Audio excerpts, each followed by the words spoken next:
नमस्कार सभी को। ये वीडियो में हम ये सीखेंगे कि जो नया पोर्टल आया हुआ है STMS प्रो करके, उसमें मॉक ड्रिल कैसे करना है। सबसे पहले तो ये चीज़ आपको जानना ज़रूरी है कि आपको सभी क्वार्टर्स में कम से कम एक बार मॉक ड्रिल करना ज़रूरी है।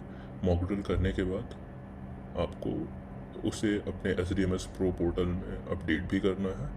अपडेट होने के बाद ही आपका जो सप्लाई है वो कभी ब्लॉक नहीं होगा। अदरवाइज़ अगर आप नहीं करेंगे उसको तो टाइमली, तो कुछ समय बाद वो सप्लाई ब्लॉक हो जाएगी और उसके बाद आपको फिर ये काम करना पड़ेगा। तो बेहतर है कि आप इसे पहले ही अपडेट कर दें। अब हम सीखेंगे कि इसको SDMS प्रो में अपडेट कैसे करना है। तो पहली बात, जब मॉक ड्रिल करते हैं हम, तो ये चीज़ ध्यान रखना है आपको कि जब भी आप आउटलेट पे, पंप पे मॉक ड्रिल कर रहे हैं तो आपको सच में आग नहीं लगानी है या सच में कोई घटना नहीं करनी है। बस मान लेना है कि पंप पर कुछ स्थिति ऐसी बन गई है और फिर उस हिसाब से उसको करना है। उसी को मॉक ड्रिल बोलते हैं। हमें बस मान लेना है कि कहीं पे आग लग गई है, वास्तविक रूप से आग नहीं लगानी है। तो ये ध्यान रखना है। और उस समय फिर आपको फायर एक्सटिंग्विशर चलाना है या जो रेत की बाल्टियाँ हैं उन्हें यूज़ करना है। और ये करते हुए कुछ फ़ोटोज़ भी लेनी है। एक बार आपके पास फ़ोटोज़ आ जाती हैं तो उसके बाद आपको इसे SDMS प्रो में अपडेट करना होगा। SDMS प्रो की लिंक जो है मैं डिस्क्रिप्शन में दे दूँगा, आप वहाँ से उस पर जा सकते हैं। ये SDMS प्रो की जब लिंक पे आप क्लिक करेंगे तो कुछ ऐसा दिखेगा आपको पहला पेज। तो यहाँ पर हमें अपने जो SDMS की ID पासवर्ड है उसे यूज़ करना है। उसको यूज़ करेंगे और लॉगिन करेंगे। तो अभी हम देखते हैं कि हम आगे कैसे बढ़ेंगे। ठीक है, तो पहले आपको जो SDMS का अपना यूज़र नेम है वो डालना है। उसके बाद उसका SDMS वाला ही पासवर्ड डालना है। नीचे कैप्चा आ रहा है, आपको कैप्चा डालना है। कैप्चा डालने के बाद हम साइन इन का बटन दबा देंगे तो ये हमारा SDMS प्रो का मेन पेज खुल जाएगा। यहाँ से हमको जाना है, मॉक ड्रिल डिक्लेरेशन दिख रहा है आपको, इस पर क्लिक करना है। इसमें जो ये लास्ट ऑप्शन आ रहा है मॉक ड्रिल, इस पर क्लिक करना है। ऐसे क्लिक करेंगे तो एक ऐसा पेज खुल जाएगा। जनरली यहाँ पर ये बार दिखता रहता है। अगर नहीं दिख रहा है आपको, देखिए ये एक ऑप्शन दिख रहा है, इसमें पहले से किया हुआ है इसलिए आपको ये ऐसा दिख रहा है। ऑलरेडी मॉक ड्रिल किया हुआ है। अगर किया हुआ होगा तो ऐसा दिख रहा होगा आपको। और इन केस आपका अगर मॉक ड्रिल नहीं किया हुआ है तो हो सकता है यहाँ पर कुछ नहीं दिख रहा हो। तो आपको यहाँ पे एक जो पहला वाला आपको दिख रहा है फ्रॉम डेट, इसमें कोई पास डेट सेलेक्ट कर लेनी है और फेच दबा देना है। उसके बाद ये ऐसा खुल जाएगा। उसके बाद हमें ये डिक्लेरेशन नंबर पे क्लिक करना है। क्लिक करेंगे जैसे ही तो ये खुल जाएगा। ठीक है, यहाँ पे आपको आपने जिस दिन मॉक ड्रिल किया हुआ है वो डेट सेलेक्ट करनी है। तो मान लीजिए 17 अप्रैल को किया हुआ है तो यहाँ पे 17 अप्रैल सेलेक्ट कर लिया हमने। उसके बाद हमें मॉक ड्रिल टाइप, ये मॉक ड्रिल टाइप में हमेशा हमें जो फर्स्ट ऑप्शन है इमरजेंसी एडजॉइनिंग RES, ये सेलेक्ट करना है। ठीक है, इसमें हमेशा फर्स्ट ऑप्शन आपको सेलेक्ट करना होगा। उसके बाद इमरजेंसी सिनेरियो, इसमें बहुत सारे ऑप्शंस हैं। आपने जिस प्रकार का जो भी सिनेरियो मान के मॉक ड्रिल किया है आप वो ऑप्शन सेलेक्ट कर लेंगे। हमने यहाँ पे मान लिया है कि इलेक्ट्रिक फायर लग गई है पैनल में, जो इलेक्ट्रिकल पैनल होता है उसमें फायर लग गई है। ठीक है, उसके बाद आपको डिस्क्रिप्शन देना है मॉक ड्रिल का कि आपने उसमें किया क्या। ठीक है, तो हमने यहाँ पे फायर मिटिगेशन ट्रेनिंग लिखा हुआ है।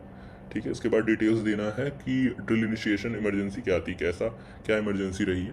तो अथॉरिटीज़ को बताया है आपने या पास के ROs को बताया है, वो ये सब मेंशन करना है यहाँ पे। अगर कुछ और कमेंट्स डालने हैं तो आप यहाँ पर और कमेंट्स भी डाल सकते हैं। इसके बाद ये नीचे का ऑप्शन है, इसमें डिफरेंट डिफरेंट इवेंट्स हैं जो आप मॉक ड्रिल के दौरान आपको करने होते हैं।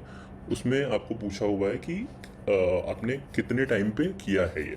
जब आपका फर्स्ट स्टार्ट हुआ मॉक ड्रिल तो उससे कितने टाइम पे किया हुआ है। तो एक्चुअल रिस्पॉन्स नहीं, मतलब एक्चुअली आपने कितने टाइम पे किया है, और एक्सपेक्टेड रिस्पॉन्स है और कितना वाकई में करना रहता है। इसमें यहाँ पर ये पहला वाला बटन जो है मिनट है और दूसरा सेकंड है। और फाइनली आपको ड्यूरेशन ऑफ मॉक ड्रिल डालना है कि टोटल कितना मॉक ड्रिल चला। तो 10 मिनट हमने डाल दिया है यहाँ पे। उसके बाद ये इवेंट नेम कमेंट्स, इसमें आपको डालना है कि टोटल कितने पर्सन थे स्टार्ट में, फिर total person available assembly point, मतलब स्टार्ट में कितने थे मॉक ड्रिल के और एंड में कितने थे, ये बराबर ही होने चाहिए। ठीक है, ताकि डिफरेंस ऑफ हेड काउंट जो है वो 0 है। अगर 4 आदमी पहले थे तो 4 आदमी बाद में भी रहेंगे। ठीक है, मॉक ड्रिल में आपको ऐसे ही लिखना रहता है, डिफरेंस ऑफ हेड काउंट 0। उसके बाद action taken to search the shortfall of head count if any, कोई शॉर्टफॉल नहीं है इसलिए NA लिख देंगे यहाँ पर। ठीक है, उसके बाद टाइम ऑफ ऑल क्लियर, कितने टाइम में पूरा कंप्लीट हो गया सब कुछ, वो डालना है यहाँ पे। तो मॉक ड्रिल आपका कब ख़त्म हुआ है ये बेसिकली डालना है यहाँ पे।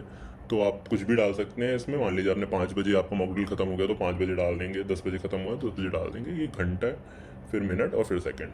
ठीक है, रिकमेंडेशन अगर कुछ लिखना है तो लिख सकते हैं, अदरवाइज एनए लिख देंगे, खाली नहीं छोड़ेंगे, कोई भी बॉक्स खाली नहीं छोड़ेंगे। अदर्स में अगर आपको कोई और जानकारी देनी है तो वो भी लिख सकते हैं यहाँ पर, लेकिन खाली नहीं छोड़ेंगे। ठीक है, तो यहाँ पे भी एनए लिख दिया, फिर अदर्स में भी हमने एनए लिख दिया। इसके बाद ऑब्जर्वेशंस, ये वाला बॉक्स जो है अगर आपको नहीं दिख रहा है तो यहाँ पे पहले आपको ऐड ऑब्जर्वेशन करके जो बटन दिख रहा है ये, इस पर क्लिक करना है।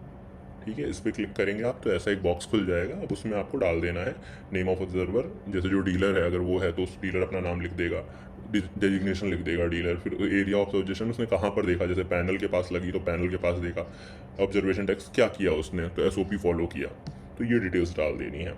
आप यहाँ पे मैनेजर का नाम और मैनेजर का डेजिग्नेशन भी लिख सकते हैं या सीए का भी लिख सकते हैं।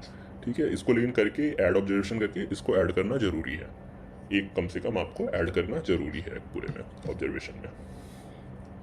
उसके बाद हम आ जाएंगे अब नीचे अपने अटैचमेंट वाले पार्ट में। अटैचमेंट वाले पार्ट पे आ जाते हैं अब हम। अटैचमेंट वाले पार्ट में हमें क्या करना है कि ये एक बॉक्स खुल गया है, इस बटन पे क्लिक करेंगे जहाँ सेलेक्ट फाइल लिखा है और आपने जहाँ भी फ़ोटो सेव की है उसको सेलेक्ट करेंगे। ठीक है, टाइप ऑफ फोटोज़ में आपको सेलेक्ट कर सकते हैं जो ऑप्शन आ रहा है, अदरवाइज छोड़ सकते हैं। रिमार्क्स में आप कौन सी फ़ोटो है वो लिख सकते हैं या खाली भी छोड़ सकते हैं। उसके बाद आपको फाइल अपलोड वाला बटन, ये जो बटन है इसको दबाना है तो एक फ़ोटो आपकी अपलोड हो जाएगी ये फर्स्ट। उसके बाद इसी तरह आपको जो दूसरी फ़ोटो है वो सिलेक्ट करनी है, टाइप फोटो या रिमार्क्स आप खाली छोड़ सकते हैं या सेलेक्ट कर सकते हैं। उसके बाद फाइल अपलोड पे बटन पर क्लिक कर देना है तो दूसरी फोटो भी अपलोड हो जाएगी। कम से कम आपको 2 फोटो अपलोड करनी है। जब ये पूरी प्रक्रिया हो जाएगी तो सबमिट का बटन दबा देना है। अगर सबमिटेड लिख के आता है तो आपका जो मॉक ड्रिल सबमिट करना है वो कंप्लीट हो गया है। अगर कोई एरर आता है तो आपने कहीं ना कहीं कुछ ना कुछ छोड़ दिया है खाली, या कहीं कुछ सही नहीं भरा है, उसको आपको पूरा देखना है। फिर से आप देख लेंगे, चेक कर लेंगे कि सब कुछ सही भरा हुआ है तो फिर सबमिट का बटन दबाएंगे तो सबमिट हो जाएगा। एक बार ये सबमिट हो जाता है तो आपका 1 क्वार्टर का काम कंप्लीट हो जाएगा। यही प्रक्रिया आपको फिर जब नेक्स्ट क्वार्टर आता है तो फिर से दोहरानी है।